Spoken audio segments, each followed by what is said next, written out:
Linley, don't be discouraged. I only said you can't force it to submit, not that it's impossible to tame it, Dennis said, with a satisfied smile. If it were an adult nightshade rodent, I wouldn't have any way to handle it. But since it's just a young one, as an archmage of my caliber, I have a method to deal with it, and you won't even need to set up a spectral pact. Linley's spirits lifted immediately, and his eyes lit up as he looked at Dennis. Well then, hurry up and tell me, what's the method? Linley asked excitedly. Dennis smiled smugly. It's simple. The spectral pact is a master-servant agreement that makes the dire creature submit to you as its master. Since we can't establish that now, we'll opt for an equal agreement, where you and the rodent are on equal footing. An equal agreement?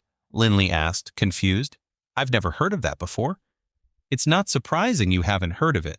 Even in my era, thousands of years ago, very few knew about the equal contract. Dennis said with a smile. An equal contract means you and the beast are on equal footing. It might seem less advantageous than a master-servant pact, but in reality, an equal contract allows for more intimate communication with the creature, leading to more genuine assistance and seamless cooperation. Linley suddenly understood. Oh? That sounds like there are many benefits to an equal agreement. Why isn't it commonly used now? Linley asked, his curiosity piqued. Dennis laughed. Because an equal pact isn't something humans create. It's a bond initiated by the creature itself.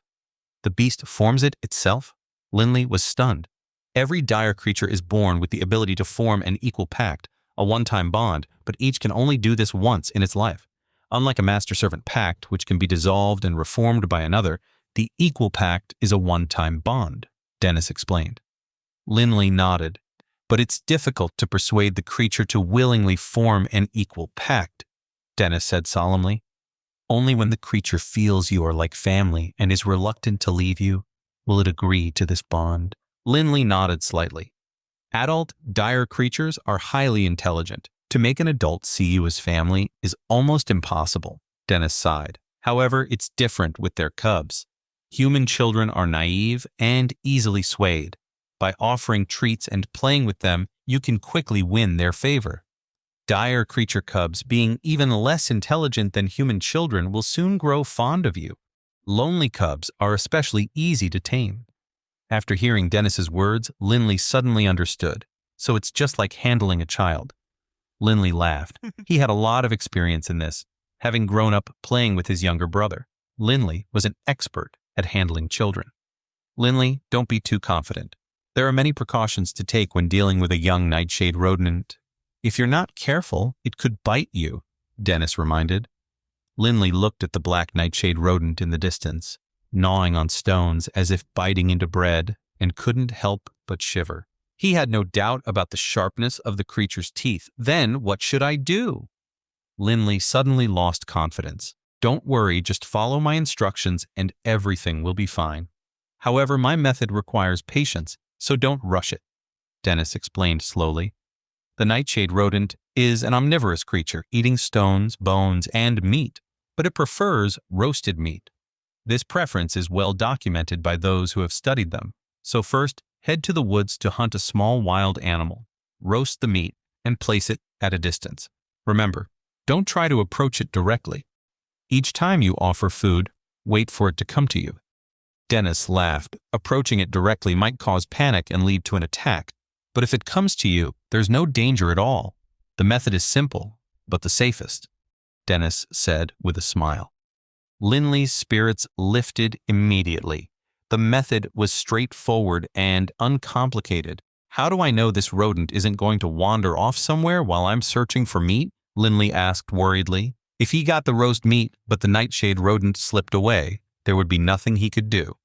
It's uncertain, but it likely won't leave anytime soon, Dennis said. All right, I'll go hunt some animals now. Linley nodded and quickly ran outside. His footsteps were solid and sure, yet strangely silent, a distinctive trait of an earth elementalist. Once he was out of the old house compound, Linley started running normally, his footsteps firm on the ground. Master Linley off to the woods again? Shane, holding a broom and sweeping, smiled and said as he watched Linley running. Yes, Linley responded and quickly ran out. For the past 6 months, Linley had gone to the woods almost every afternoon to practice magic. Others didn't know Linley was practicing magic, but they knew he liked to spend his free time there each day. In autumn, most of the trees had lost their leaves, but there were still quite a few evergreens, as well as fiery red maples. A nimble figure darted swiftly through the mountains and forests, Linley's firm footsteps echoing on the ground. After half a year of absorbing the primal energies, Linley not only possessed arcane energy, but his physical fitness had also improved considerably, allowing him to move with greater agility. Linley now possessed the strength of a Tier 1 warrior, similar to that of some adults in the village. Squirrels and rabbits were common in the woods, but fierce beasts were rare. For this, most people would head to Raven Peak Mountain. This scarcity of danger allowed adults to feel comfortable letting children play in the woods, as it was a small patch of land, seldom home to large beasts or mythical creatures. Linley's footsteps suddenly stopped, his eyes falling on a pale yellow wild rabbit in the distance that was eating grass. Even the usually alert wild rabbit didn't notice Linley's approach at that moment. Wild rabbits are quick and react swiftly, so it's better to use magic, Linley thought as he focused and quietly recited the spell. Linley felt the earth arcane energy surge in the center of his chest, unlike a warrior's energy, which is kept below the navel. Meanwhile, he would feel his will force growing in his mind. Whether magic incantations were quietly recited, mumbled, or spoken out loud, it didn't make much difference as long as one's will force reached the necessary state for the spell. In just a few seconds, Linley quietly recited the spell. Suddenly, his eyes lit up as he stared intently at the wild rabbit. Linley invoked the Earth Spike, a Tier 1 earth magic spell, causing a sharp spike to erupt from the ground. A sharp spike shot up from the ground with a sudden crack cutting through the air. The spike ran through the wild rabbit, piercing its abdomen. Blood seeped out, staining its soft belly fur. Caught off guard, the rabbit struggled violently, but the more it struggled, the faster the blood flowed. Wait, that's not the end. You've just had a free taste. Now get the full story on the Pocket FM app, link in description. Check out our next video and playlist, and don't forget to like, share, and subscribe.